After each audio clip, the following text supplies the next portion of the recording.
Hello friends, welcome to GS Crux. मैं हूं दीपशिखा गुप्ता। आज का करंट का टॉपिक रिलेटेड है सुंदरबन से।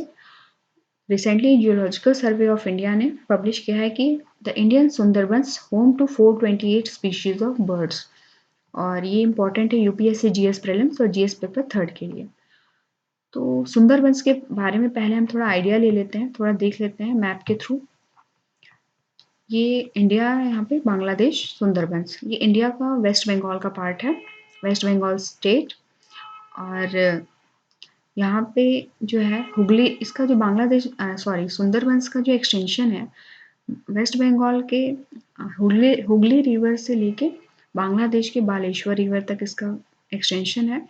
और सुंदरबंस का जो फॉर्मेशन है, 3 नदियों के कॉन्फ्लुएंस हुआ है, गंगा, ब्रह्मपुत्र और मेघना। इंडिया से फ्लो होते हुए जब गंगा बांग्लादेश में एंटर करती है, वेस्ट बंगाल में एंटर होती है, फिर वहाँ से फरक्का बैराज से जो है बांग्लादेश में एंटर करती है। फिर बांग्लादेश में उसे पद्मा नाम से जानते हैं। और फिर राइट साइड से आसाम से होते हुए ब्रह्मपुत्रा रिवर जो है आसाम के गोलपारा शहर से बांग्लादेश में एंटर करती है, तो उसे जो है वहाँ जमुना नाम से जानते हैं। तो पद्मा और जमुना जो है ये दोनों मिल के मेघना का फॉर्मेशन होता है, मेघना नाम से जानी जाती हैं। तो ये मेघना रिवर जो है वहाँ से में बे ऑफ बंगाल में गिरती है, बंगाल की खाड़ी में। तो उसे जो है वहाँ वहाँ पे वो डेल्टा का फॉर्मेशन करती है, वहाँ डेल्टा बनता है। और जो वर्ल्ड्स लार्जेस्ट डेल्टा है और उसे सुंदरबंस कहते हैं। सुंदरबंस जो एक मैंग्रोव एरिया है। मैंग्रोव यानी कि जो स्मॉल ट्रीज या श्रब्स जो होते हैं वो कोस्टल सलाइन या ब्रैकिश वाटर, जैसे खारा पानी वाले एरिया में जो ग्रो करते हैं उन्हें मैंग्रोव्स कहते हैं। और वो ट्रॉपिकल, मोस्टली जो है ट्रॉपिकल एरियाज में उनका ग्रोथ होता है, जैसे उष्ण कटिबंधीय एरियाज में। अब आगे देखते हैं। तो सुंदरबंस में जो है जियोलॉजिकल सर्वे ऑफ इंडिया के अकॉर्डिंग 428 स्पीशीज ऑफ बर्ड्स जो हैं प्रेजेंट हैं, जिसमें से कुछ द मास्क्ड फिनफूट है, द बफी फिश आउल है जो सिर्फ सुंदरबंस में रिकॉर्डेड है। और इंडिया में 12 स्पीशीज हैं किंगफिशर्स के, जिसमें से 9 स्पीशीज जो हैं सुंदरबंस में पाए जाते हैं। इसमें से कुछ रेयर स्पीशीज हैं जैसे goliath heron, spoon billed sandpiper.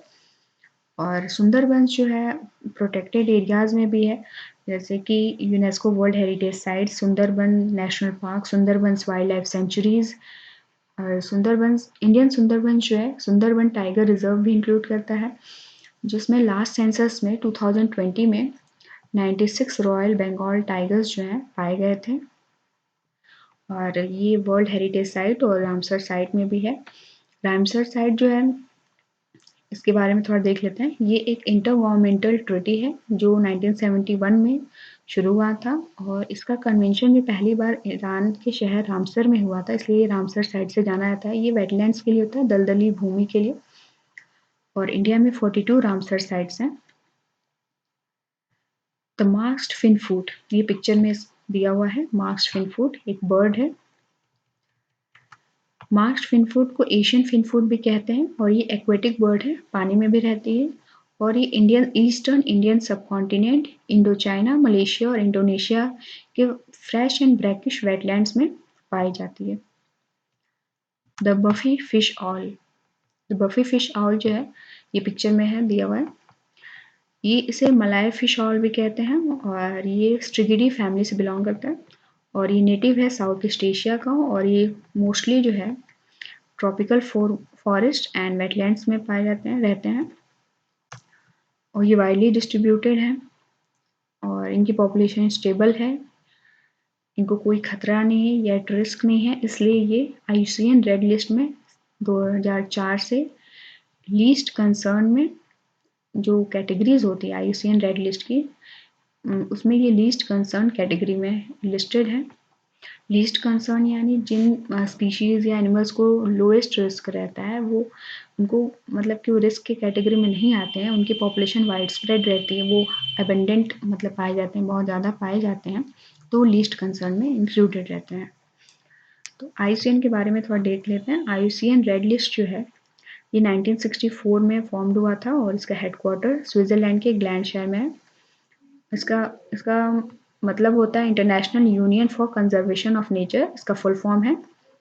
और इसका ऑब्जेक्टिव होता है नेचर कंजर्वेशन या नेचुरल रिसोर्सेज के सस्टेनेबल यूज़ में, मतलब ऑब्जेक्टिव होता है कि उससे नेचुरल रिसोर्सेज जो होते हैं उनका उनका सस्टेनेबल यूज़ हो। तो ये था आज का हमारा topic. Thank you so much for watching. फिर मिलते हैं हम आपसे नए टॉपिक के साथ।